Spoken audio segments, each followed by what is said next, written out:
কোন আমল করলে আপনার ঋণ থাকবে না, আপনার টেনশন থাকবে না, বৃষ্টির মতো টাকা আসতে থাকবে?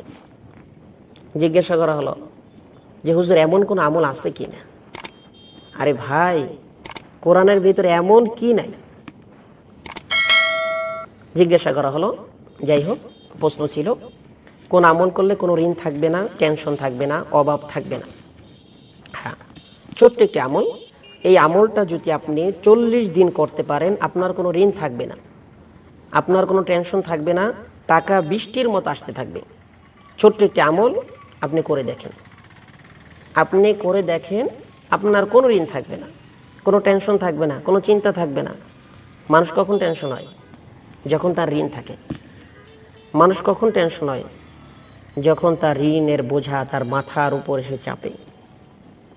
মানুষ চিন্তা করতে থাকে, কি করব, কোথায় পাবো টাকা, কোথায় পাবো পয়সা। কিন্তু দেখা গেছে আমরা কোরআন থেকে ব্যাখ্যা না নিয়ে আমরা দুনিয়ার পিছে দৌড়াচ্ছি। অথচ কোরআনের ভিতরে বলা আছে যে তোমরা যদি ঋণ হও তাহলে আমি আল্লাহ ঋণের ব্যবস্থা করে দেবো, অর্থাৎ ঋণ পরিশোধ করার ব্যবস্থা করে দেবো।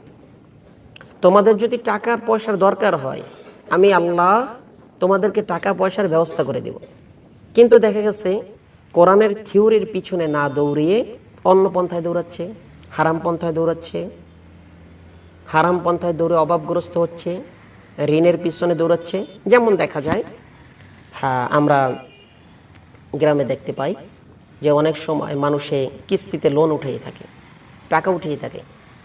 দেখছি তারা আরও সামনে আস্তে আস্তে ঋণ হয়, অভাবগ্রস্ত হয়।